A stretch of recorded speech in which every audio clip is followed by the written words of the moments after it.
I'm so glad you tuned back in for video number 2 of my 4-part video series. And if you haven't watched video number 1 on how to come up with a brainstorming process, a content calendar, then pause this video, go back to my first video and then resume this video. And in today's video, it's all about long-form content. So why do you need long-form content? What is long-form content and how does it help your business? Also, this content creation process is how I create content for my business, and I thought it's super valuable. If I'm going to share it with you, there's no gatekeeping here. I want you to be successful online.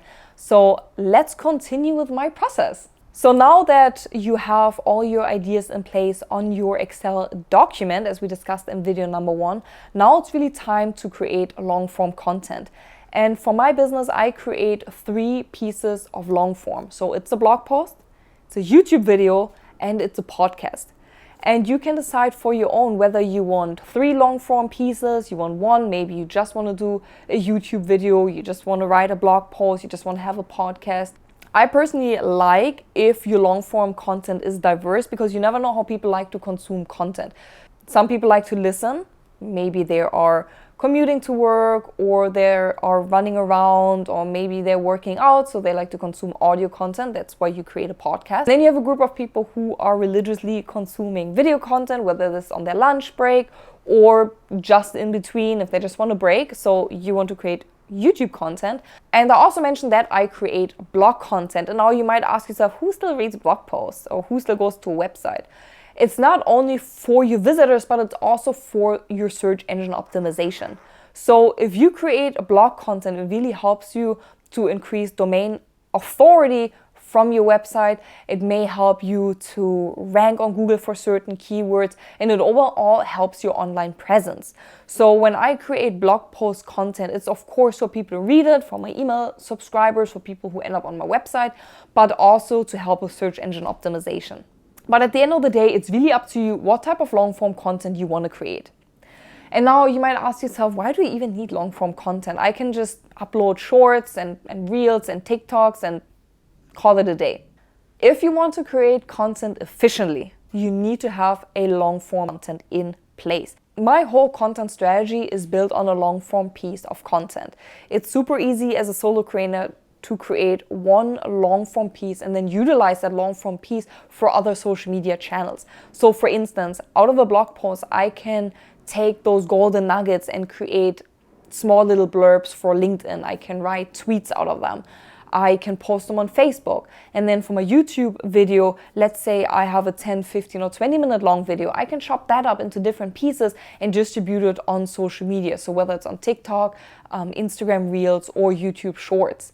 And these little 30-second videos create value in itself, but they also help to refer people back to the long-form content. So for example, if they see a short-form piece that just talks about 30 seconds providing value, they might be interested in like, hey, let me consume the entire video because those 30 seconds provided so much value. Now let me consume this entire long-form content piece. If you create a long-form content piece and chop it up into little snippets that you will post all over social media, it also helps to make sure that you stay on brand, that you always put your best foot forward and that your brand stays cohesive online. If you are just relying on chasing trends on TikTok and just creating content randomly, it might not be the best way to really build credibility online.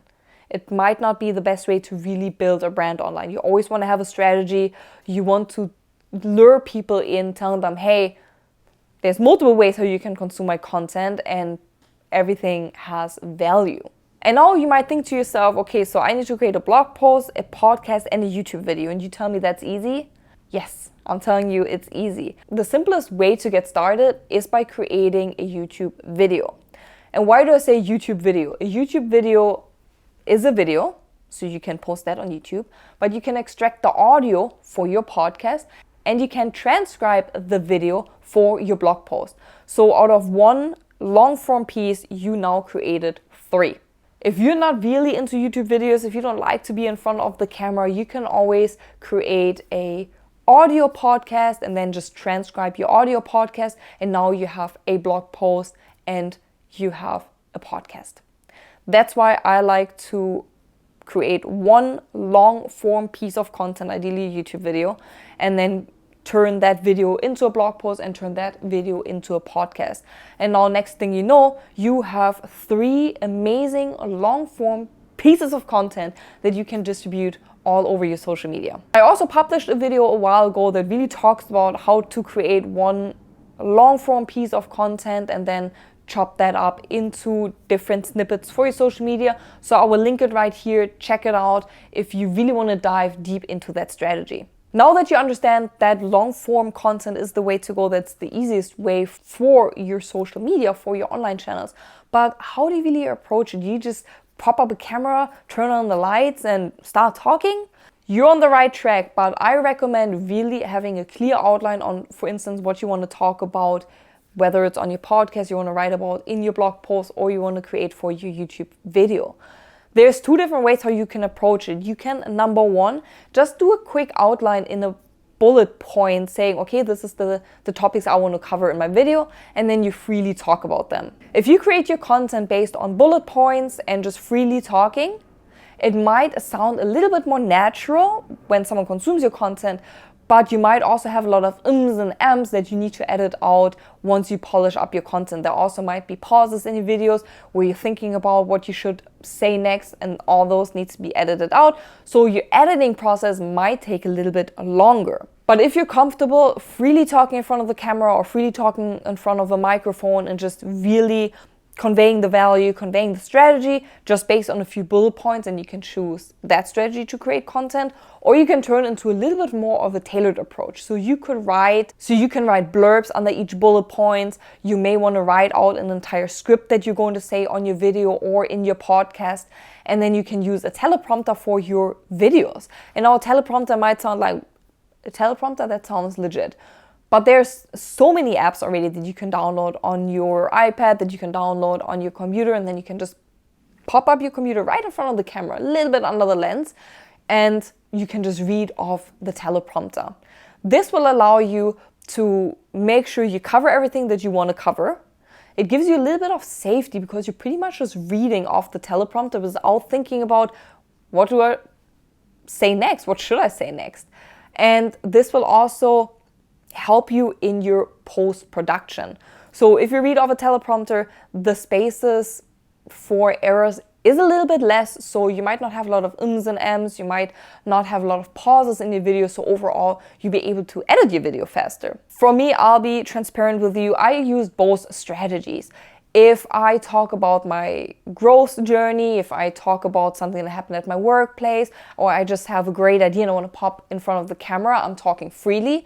If I am going to share a strategy or something where I want to make sure that I do not want to forget any important piece of information, then I turn to my teleprompter. And what I usually do, I write the headline of my post, I write each section, and then within each section, either I write a small blurb or more bullet points where I just follow the script.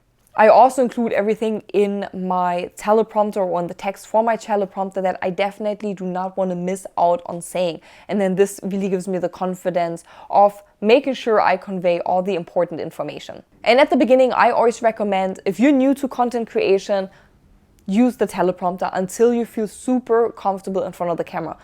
This is not what we do every day. We're not looking into a lens every single day, trying to be upbeat in front of the camera. So it takes some time, it takes some practice to really capture your audience.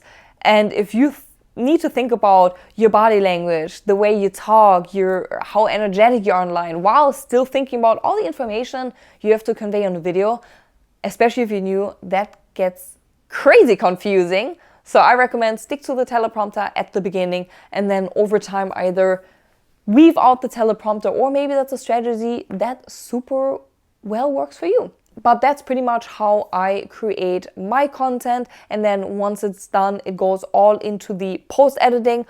Also, what I want to mention, I'm not creating one video and then I edit the video and I post the video, but I do everything in bulk. So going back to my content calendar, I see what's on the plan, let's say for January or February. Then I see, okay, I have, let's say 4 or 5 videos in January. I have 4 videos in February.